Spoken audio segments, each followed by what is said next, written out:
You know what? We'll just leave it on whatever it's on. God knows what it's on right now. For the first version, I don't think it's like... Oh, we'll be alright. I picked up a camera for video in 2019. And I was shooting, Oh,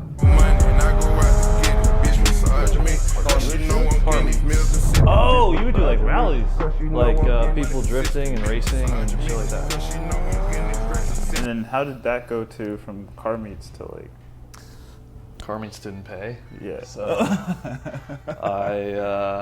one of my buddies from high school asked if I had a camera. I was like, yeah, I got a camera. He's like, hey, I'm trying to shoot this like doctor's office. Like, if you want to make $150, like you can come out and shoot this thing. As the years have gone on, there's just certain things that have stuck with me, whether it's something somebody said to me one time or a project I worked on. You know, certain things just stuck out that are like good rules to follow. And so one of those initial ones was the guy Peter. He told me, Jack, when you do transitions, every single transition should flow into the next scene.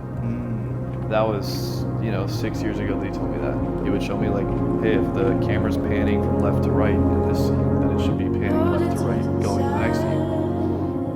It's stuck with me since. So it's like you learn like kind of principles, like just going through like many rules like that. I mean, what I try to do in my own work is I want every single frame to be its own wallpaper.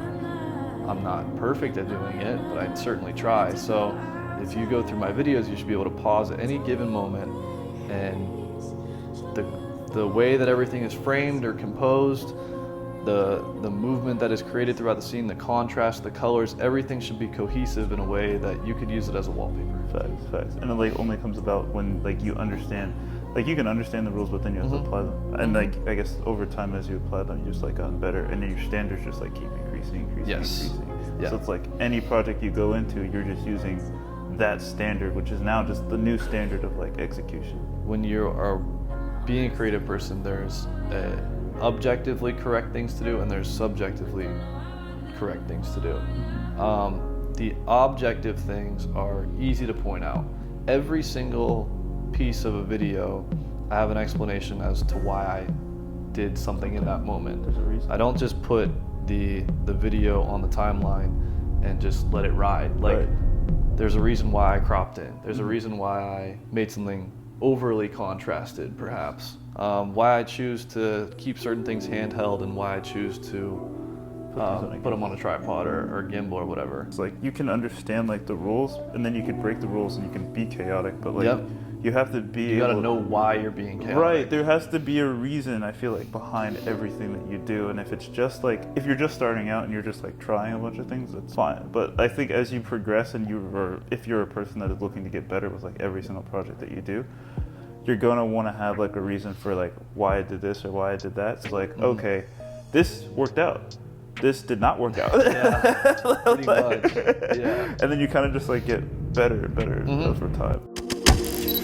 I'm here to tell you a story. Going into this project, like decadence. I had an idea. Yep. But like I came to you because I was like, to make an idea like quality and stand out takes individual effort. And meaning like, I know from my experience what I can do to make this quote unquote good. You have experience and you have expertise and skills and abilities that are going to be different than mine. I chose to bring people like you into this because I was like, he has this experience. And we planned and we talked, and we can go through like how we planned and talked, but like what I really want to go into is like how this actually turned out. I've shown up and it's maybe 80% of what I expected it to be, because I'll visualize all these things ahead of time, and then most of the time you show up and it's nothing like you expect it to be. Showing up and there's music playing in the background or other white noise that is going to ruin your sound or make capturing sound difficult. It could be raining, it could be, sometimes you can only get stuff done during the middle of the day, so you're not going to get your golden hour shots. Like, there's just so much unpredictability, and being adaptable is always key, and that was definitely the key on that shoot. If you're creating, it's like the whole creation process until you find like a process that works for you is just chaotic. Until like until you can put it in some type of order. And then once you do put it in order, then it's going to get broken down again because your standards are going to increase. So then it just turns into this like chaotic thing again. I feel like that's just like the name of the game. Like if you're a person that wants to continuously get better, like it's never going to be this like replicatable process every single time. It's going to be like you can take elements from it, but it's not like I'm not gonna be able to like copy paste. If you want to get better, truly, like you're gonna break your process. That's Absolutely how it works, in my opinion. But scene one, we started. I'll just like put a little preface on this. Like this isn't the first scene that we shot, but the first scene I'm going to show. We started downstairs. The whole premise of this was like getting all the elements of the event for this commercial shoot. When it was like focused on the cuisine and the wine, it was like mostly focused on the decadence and opulence of the event. Yep. So Yep. we'll play it and then we'll kind of like talk through it. We're gonna have audio playing. Yeah, just a little bit. All right, cool. So let's see.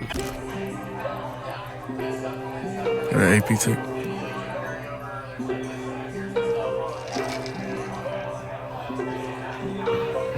All right. So Yeah, first scene.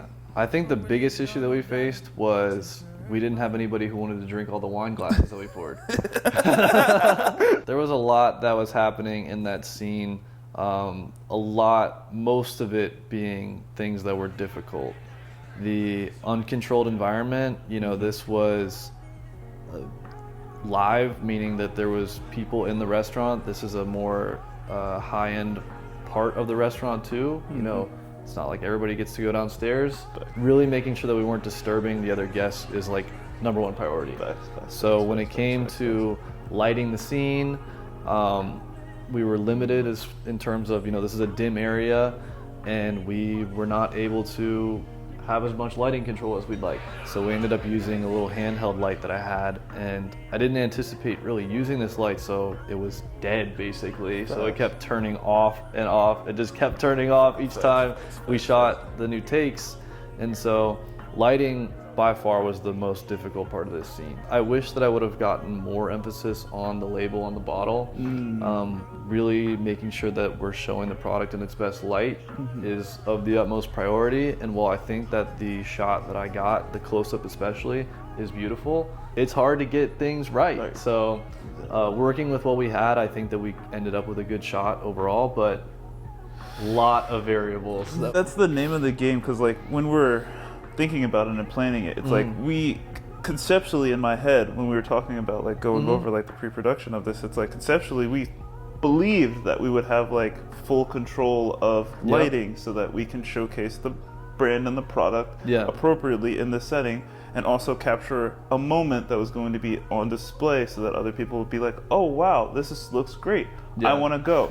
It's then when you get into the moment of like, oh, like how do we feasibly execute this while also taking into the consideration the other variables of being in a restaurant that is not closed. People are still trying to enjoy their dinner on the left and right side of you. And then you have, like we said, it's going to be dark. But we didn't know how dark, right? So it's like when you get into the moment of like dealing with all of those variables in real time, and then you also have like in the back of your head, like I have maybe 20 minutes to shoot this and like get this like take right.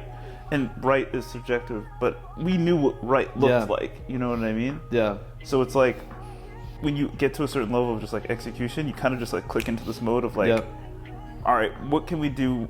Like, and I don't like this word, but like realistically in this moment, during this time, with all of these variables. And I think like that's what we try to focus on, is like, even if it is dark, okay, we have a little light. Even if the little light is dying and we have to turn it back on and off, like that's something that we have to like contend with. We know that in the back of our head. Same thing with like you shooting at a certain angle. We knew it had to kind of come from the left side because like the next shot in the sequence was going to be from the front side, so we had to like keep that orientation. So it's like if you shoot enough, you kind of just get into this mode of like, how do I solve this problem? Like, and I think everything is just like, how do I solve this problem? And do you have the experience to do that? Well, and it's so funny, and I don't know if it made the behind the scenes yet.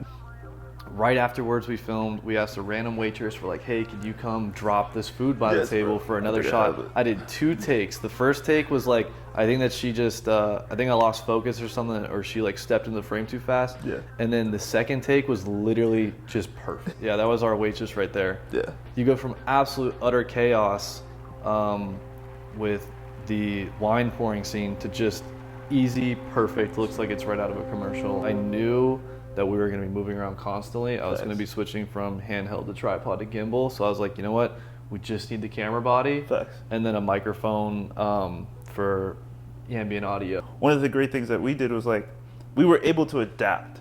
Yep. And since we were able to adapt and keep our calm, everybody else on set was able to like just move with us. Yep. This is when we clearly established roles. Like, like we clearly established, hey, you're DP, I'm director. Exactly. Like, it is on you to figure out, like it's on me to figure out like how to direct this and like change everything so that we can get the shot. But it's literally just on you to figure out how it's going to look nice. Like on the camera. Like my sole focus was just get the shot. I was not going to play, you know, I didn't write the script to begin with. I didn't storyboard the thing to begin with.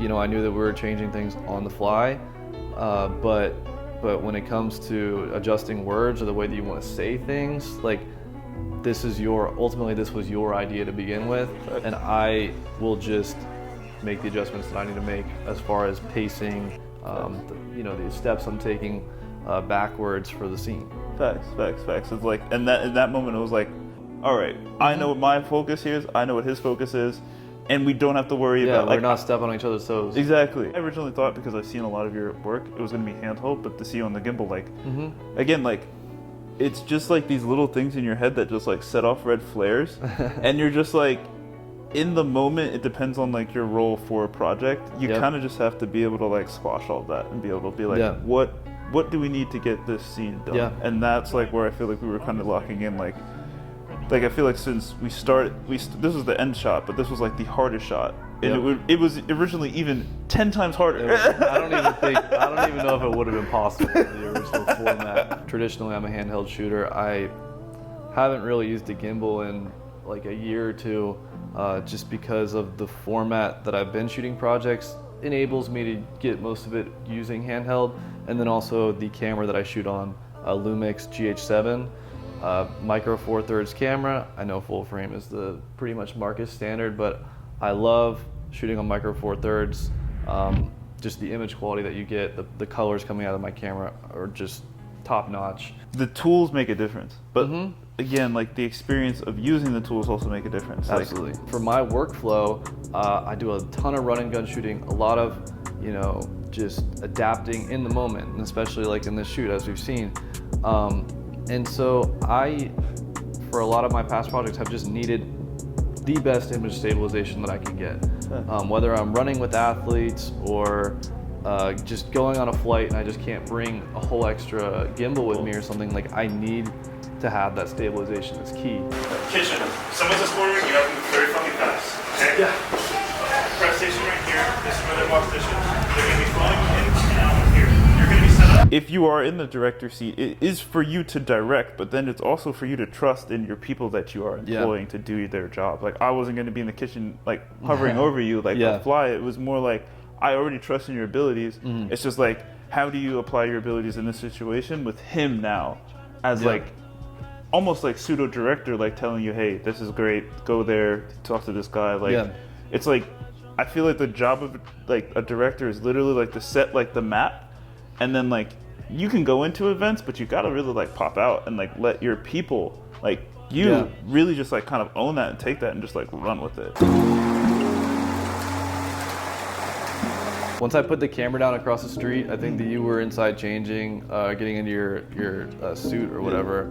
I told our behind the scenes guy, I was like, this is exactly what I envisioned. You know, I've only been to Ava a couple times in the past, and so like when I got my framing right and it was squared up, and then the cars like actually coming in the scene, I was like, this is literally exactly what I pictured. And that is a really cool feeling as somebody who's such a visual person.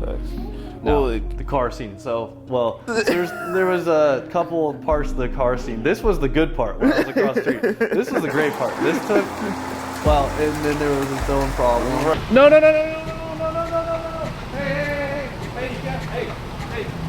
can't park here right now. We're doing a commercial. We're literally using this car. Sorry. You're good. It was reserved to us. Correct. But that doesn't mean it's reserved to everybody else. Yeah. So, and that was pretty much what happened was, Yes.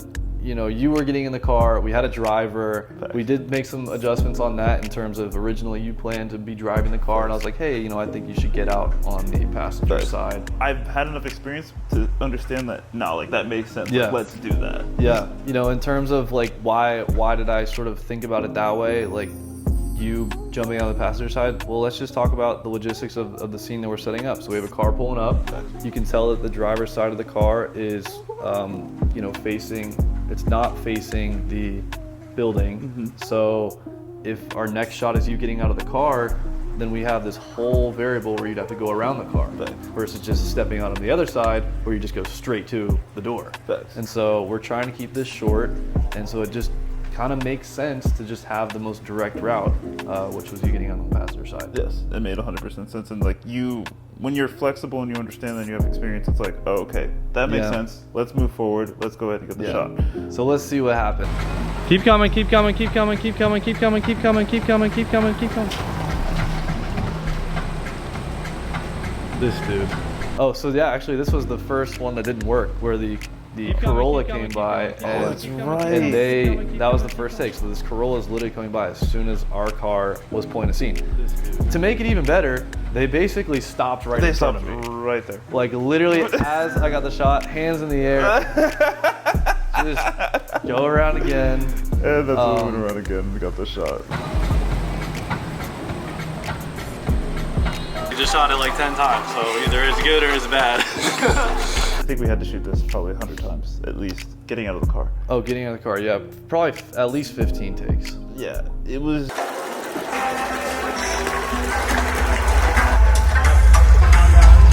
Basically, my goal was we're gonna put a title card on this scene, and it just had to be 2 or 3 seconds. Like we aren't gonna sit here and linger on this shot for a long time. From your storyboard, you mentioned, you know, keep the subject's face out of the shot, and so I did for most of the takes, but I also got a few takes that had your face in it. I just wanted to have options. That's really what this came down to. We talked about that a lot in pre-production, which was you have a storyboard, but as somebody who's going to be editing the video as well, like I want to make sure that I have enough variations of each scene that I can, you know, maybe in the moment or on the storyboard it made sense to capture just your feet or something, or knees and below, or the moment that you hit the ground. But it's like, but what if we had a take where you walked all the way up to the door? What if we had a take where we got, you know, up to the neck? What if we had a take where we got your whole body? You know, different angles of you stepping out, grabbing the door handle, grabbing low on the door. Like there was just so many different takes, and I don't think either one of us really had an issue in terms of, you know, I would say do it again, and then I would be like, you know, I think we're good, and you're like, let's do it again. So it went both ways, which is awesome, because a lot of times with talent, you know, you're limited in the number of takes you can do, and like, nah, it was awesome, and it really was like the last or the second to last take that ended up, you know, in the final cut. Facts. I just knew that I needed to do what I'm best at. Exactly. Ultimately, that is the most important thing. Exactly. You know, we'll take inspiration from this. We'll take the elements that we like. You know, just very smooth transitions, nice soft colors, elegance, finesse, decadence, and opulence. You know, like the script says. I love like taking those elements and just applying them in the way that I interpret them. Exactly. That's how I can end up with the best product. Trusting my own process is the way to get the best thing. And I would just encourage anybody who wants to create their best work, you're only going to get there if you just trust in yourself. I think this is like one step towards like one, you getting better, and then me getting better, and just like getting better, period. Absolutely. So now, dude, appreciate it. I'm here to tell you a story full of decadence and opulence through wine, cuisine, and works of art. The best part is, this story is still unwritten. Join us August 31st for the Essence Art Gala